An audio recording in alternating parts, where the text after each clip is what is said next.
The opinions expressed in the following programs are those of the participants and do not necessarily reflect those of Rogers nor Rogers TV. This program is brought to you by Ignite TV. Now you're in command. Visit Rogers.com for more details.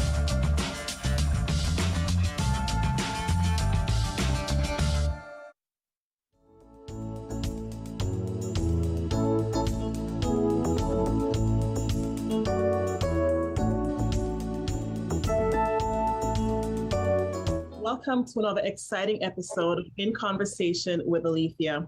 I am your host, Alethia O'Hara-Stephenson. In this show, I sit down with incredible individuals doing inspiring things in our community. The show will educate, it will empower, and it will inspire you. So be sure to tune in every single week. In this episode, I am honored to have an author, a screenwriter, and movie producer with us to share her story with us. Please join me in welcoming Lynne Stoltz to the show. Welcome, Lynne. Thank you so much, Alethia, for having me. I appreciate it. It's an honor. Wonderful. Thank you so much for saying yes. It is, it's an absolute honor to have you. I have to say that I've had the chance to watch your recent movie, your new movie, Sons to the Grave. And right off the top, I have to say there's one character that angers my soul, but we'll get into that later on in the show. For now, I'd love to hear your story. I'd love to hear a little bit more about Lynne Stoltz. Can you share with us a little bit about your background and history?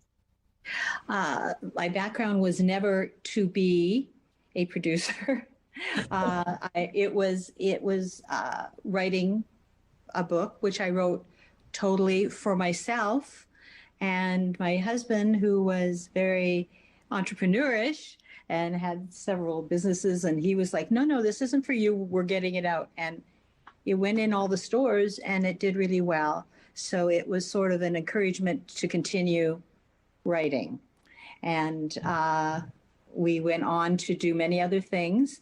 I wrote another book, which will be out in the fall, called The Other Side of the Bed. I started Have Faith Productions. Mm-hmm. I lost my husband, actually, and we were planning on doing movies next in our entertainment industry portfolio, I guess, if you want to call it that, because I always wanted to write scripts, and scripts come easy for me, and not as long as writing a book for a long time. So there's a certain incident took place in Toronto, and I wanted to do the story, but I lost my husband. Mm-hmm. Sorry. Thank you. I obviously had other things to take care of that were immediate. And then I started our company, hence the title, Have Faith Productions. I love that. My faith is very important to me. It has seen me through everything that I had to go through. When I look back, I go, there's no way I was alone on this journey. Someone was there taking me through it. So it was very important to me. That's incredible. Then something happened in Toronto, an incident. And we were going to actually I wanted to do the story and talk to the people involved in the story. Mm-hmm.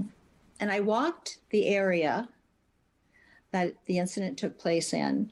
And the person that was with me, a very well-known director, said to me, there's a bigger story here to tell that will reach not a more important story, but one that will is far-reaching. And I agreed and decided to do that story, and that is where the story Sons to the Grave comes in. Wow.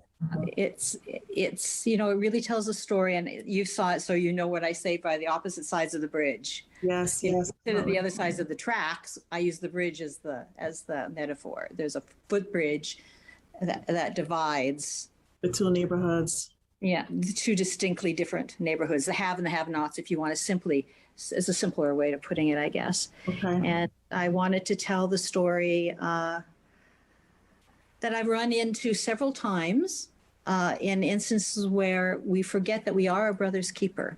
Mm-hmm. We have a responsibility to those in our communities that are struggling.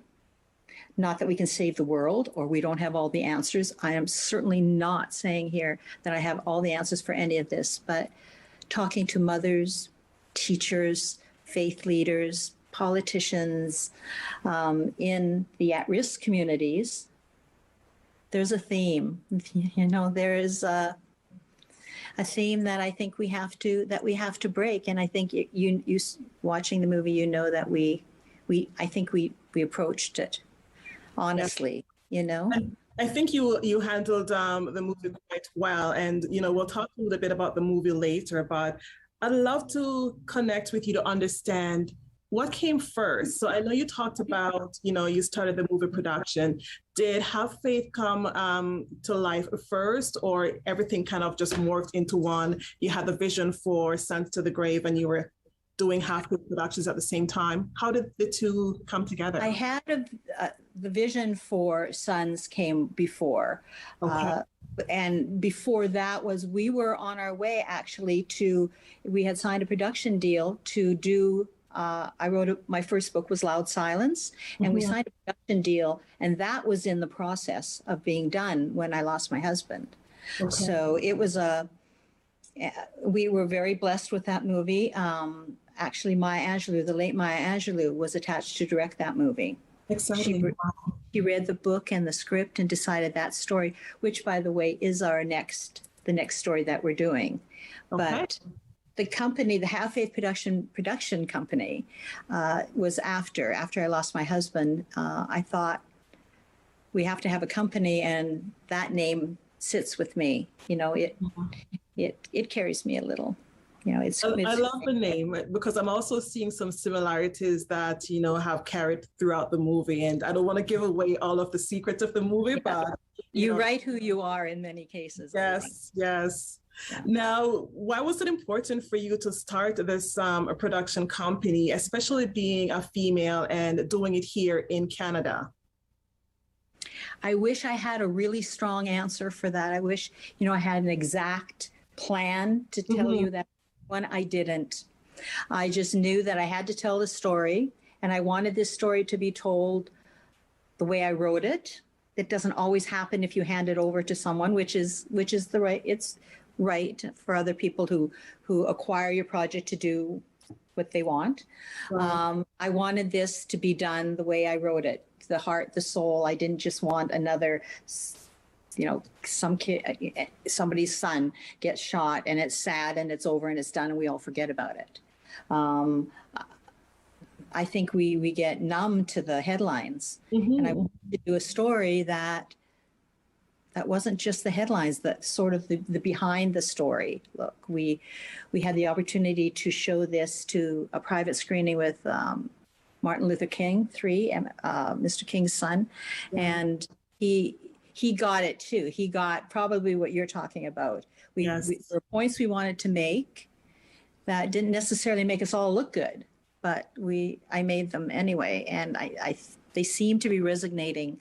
The viewer approval rate for this movie is very high, and I would have been happy with half of that. I sincerely, I know. Sasha, my daughter, keeps saying, "Why are you saying that?" But I would have been, you know. So it's doing really well, and we're looking forward to doing a series based on that movie. Oh, wow. Okay, that is very exciting. Here in Toronto.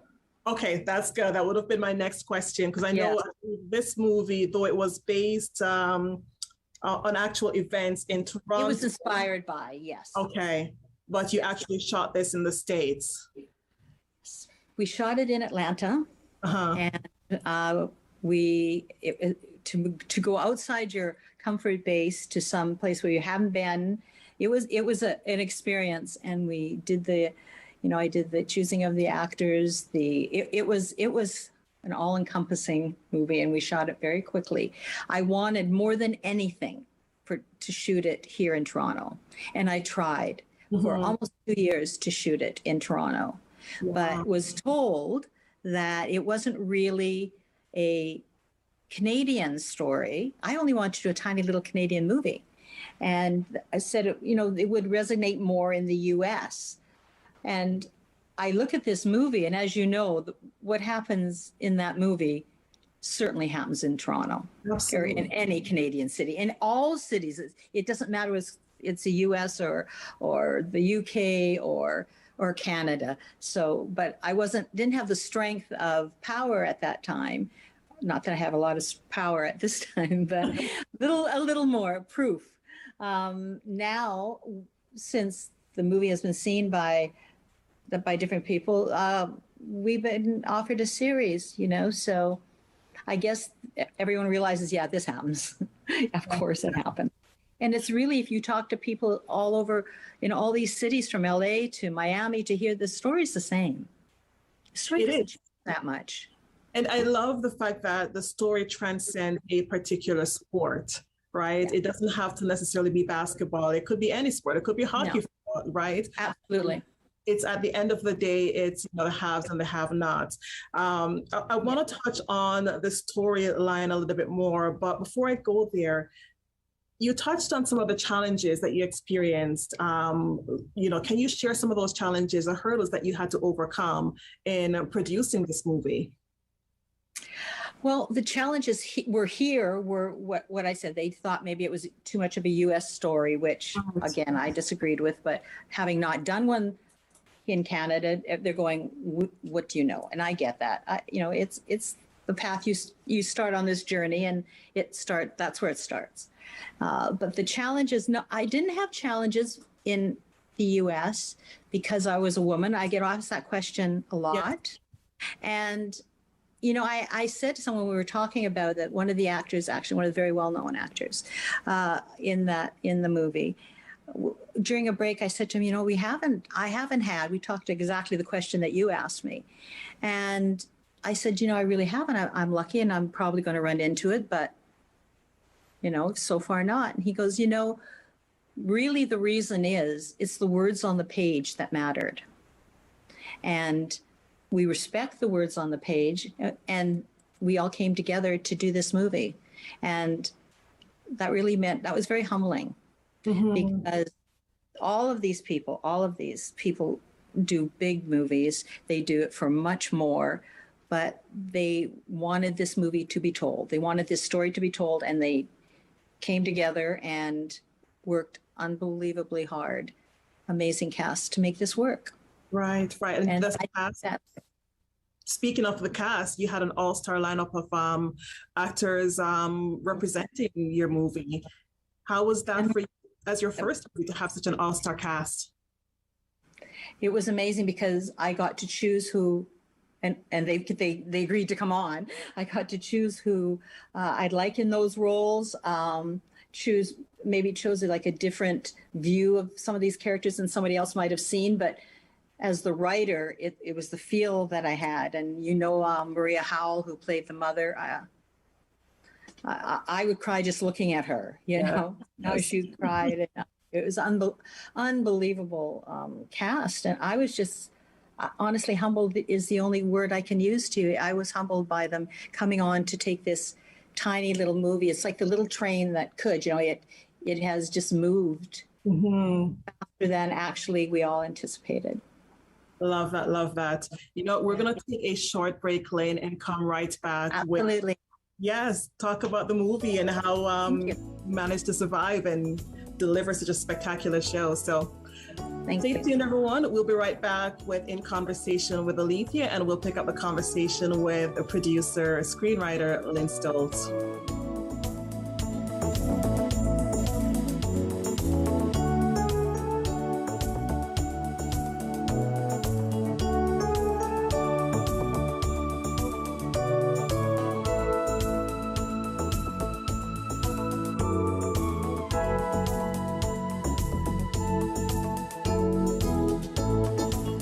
All journalism students, Omni Television is once again awarding scholarships to qualified students pursuing a career in third language journalism. When I found out that I won an Omni scholarship, I honestly wasn't expecting it. Winning an Omni scholarship helped me realize that I chose the right career path by pursuing third language journalism. Omni is home to a variety of locally produced current affairs programs and daily national newscasts, broadcast in 6 languages.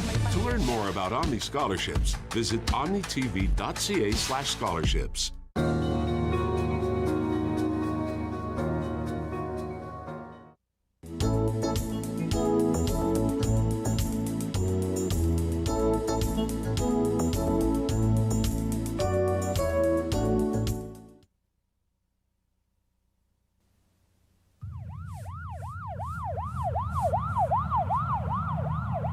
trust, young brother?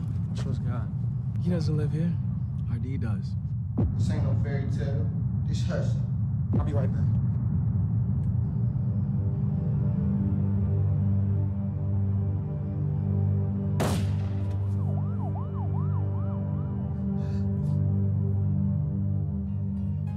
You're not only a team in here, you're a team outside these doors.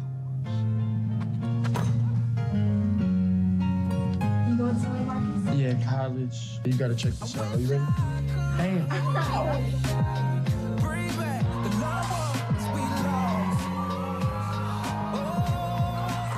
Don't be late. Okay. I mean it. I love you. Love you too. Do you think that if somebody really tried, you think they could become somebody and make it out of Hudson? My mom always said that we don't necessarily become what we want, but we always become what we choose. I worked hard for my scholarship. Yes, and you got game. It's not about my game. It's about the rest of my life and the choices that I make today. I'm not gonna let anyone screw that up for me. What you trying to say, that I am? And it looks that way to me. Do whatever you gotta do and go find yourself another boy. You are my boy. Make the right choices. My mom reading the same book. And we know the end. Man, we boys. You know that. Boys don't do that, bro. See that? It's on me. This is my life. This is my chance. You're under the mistaken impression that you have a choice.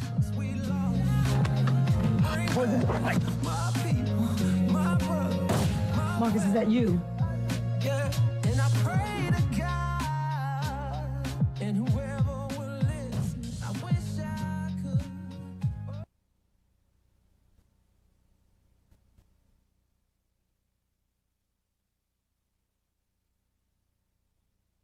Lynne Stoltz. Lynne, welcome back. Thank you. Thank you. Thank you. So I wanted to dive into this segment of the conversation and talk a little bit more about the movie. Young Marcus Jennings, what an amazing actor. So what connected you to his story the most? Actually, it was the thoughts that I had wrongly that made me do this story. As you see in this the title, it's Sons, the number 2, the grave. For me, that was because their 2 sons went to their grave. Okay. They were 2 boys, but they both were sons, somebody's son. And the reason for it, as you know from seeing it, is that I guess we tried to give understanding to both of the boys. Not that we agree with the shooter, obviously, but we tried to give understanding as how he got to that point and how Marcus got to that point. Right. Why didn't Marcus just stay in his house and lock the door 3 days? And for me, before I spoke about this movie, before I learned more about all these situations, I would say, you make a choice. It's about choices, and we make that clear. I think it's about choices, and the consequences of your choices. But it's not always that easy. You can't just say, well, if he decided to do this, this wouldn't have. It isn't that easy when you're in that position. Right. He tried to save his ego, his standing in the community, what he thought was a standing. He was young, he was cocky, he thought he could just walk away from something. And that you once you get into it, you're into it. And I think our shooter made that very clear. It's not that he didn't like Marcus. He actually loved him, but it was a choice he had to make, because if Marcus left there and he had no power left, he's done. And in a community, that's what we tried to show. I learned a lot from doing this. I can imagine, because even just watching the movie, it challenged my own perceptions and biases as well, right? And it really made, it clear for me that sometimes we think as parents that it's just easy for you to walk away and say no, but sometimes there are other factors at play. And I love how you were able to bring that out in the movie, as much as, young Marcus Jennings wanted to do the right thing. And you saw he was a good kid. Yes, yes. He was led down a path that he was feeling pretty sure of himself. And as any 18-year-old, this is nothing new. It doesn't really matter what side of that bridge. It's all the same. But there was no saving. And I think you see halfway, there's no saving him.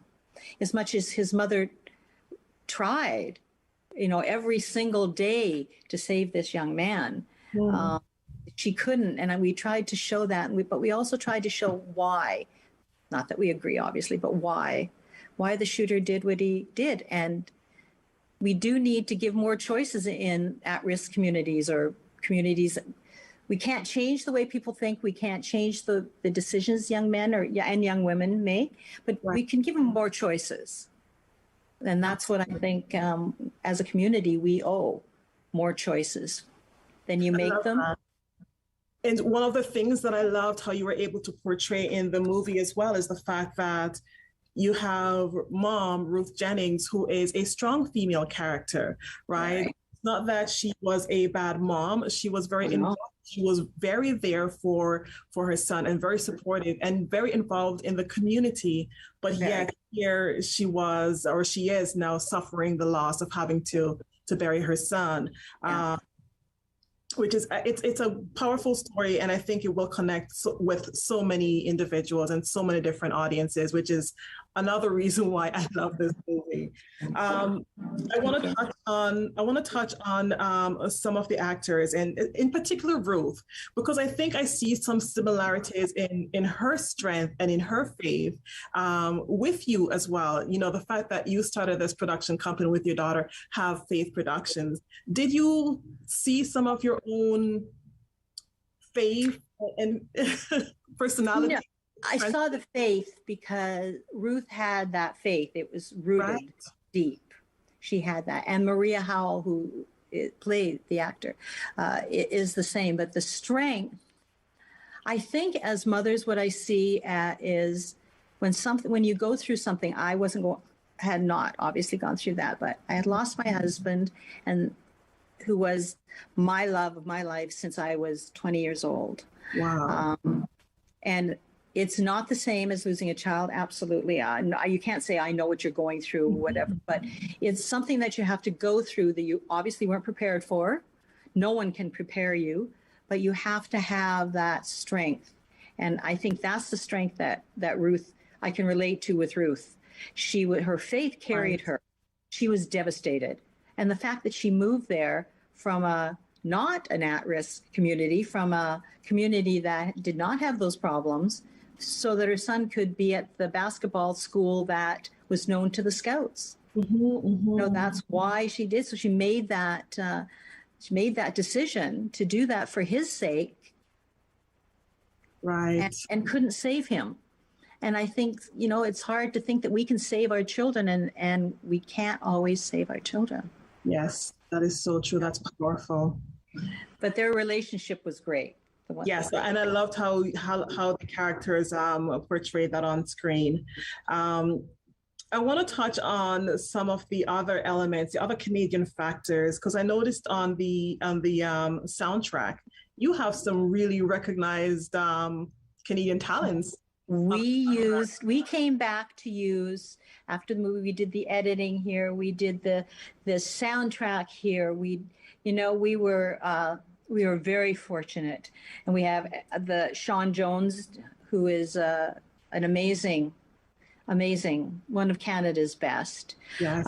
He really truly is. He does the song for the funeral when she's walking out, literally carrying her son's, or helping lift her son's casket, which is, I hadn't seen that done, but I know that had been done, so I did put it in. And the song is, the tears start coming as soon as that voice comes. We had Maestro's Fresh Wes and his crew, produced by Dub J, for the end song. We had so many people, we were very blessed. Very blessed. Yeah. I love that. And, it's especially humbling, the fact that, here you are, a Canadian screenwriter and producer, and you made sure that you're paying homage to home, recognizing our local talent, which is so, so incredible and amazing to see. So kudos to you and team for making that possible. I would have done it all here. So the next one is all here. Okay, love it, love it. The series has to be here for sure. I think it's awesome. We're gonna make it work. Toronto's a great place to shoot, and that we're gonna do it. Awesome. So you've already kind of jumped into what's next. So what's next for Lynne will be the TV show for.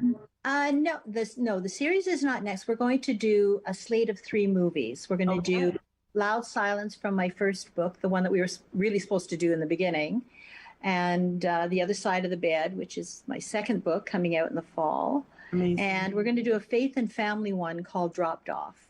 Okay. And it's 3 in a row, and somewhere in between there, we're going to fit the series in. That's amazing. That's a full slate of activities for the foreseeable future. Yeah. Yes. Absolutely. Absolutely. We're blessed. We have been blessed with this. It doesn't always work the way you want it, but this time, we just didn't give up until it did. It did. And it portrayed what we wanted to portray. And I think the series, when we do it, will be the same. We have 2 different communities, but everyone lives basically in the same area, and we tend to forget what's just across there. We go, well, it's over there, as we did in the story. It's over there, and the fact that we give little attention to what goes on over there until someone does very well, like Marcus. Marcus was going to the NBA, so everybody is on Marcus's side. Everybody supports Marcus, but not everyone is a basketball player. Not everyone is a football player. Not everyone is a hip hop artist. Exactly. So we need to pay attention to everyone in that. There but the grace of God go us. And you know what? If there's one message that I can take away from the movie is that we are our brother's keepers, and we're supposed to look out for each other on and off the court. And the movie depicted that perfectly. So, Lynne, I want to say the movie is absolutely incredible. Thank you so much for sharing your talents with us. Thank you for having this conversation with me. And I hope we can connect again in the near future and talk about other opportunities. I hope we can too. Thank you so much, Alethia. Thank you for being so professional and so lovely. Thank you. Not a problem. Take care. You too. Bye-bye. Bye. Stay blessed.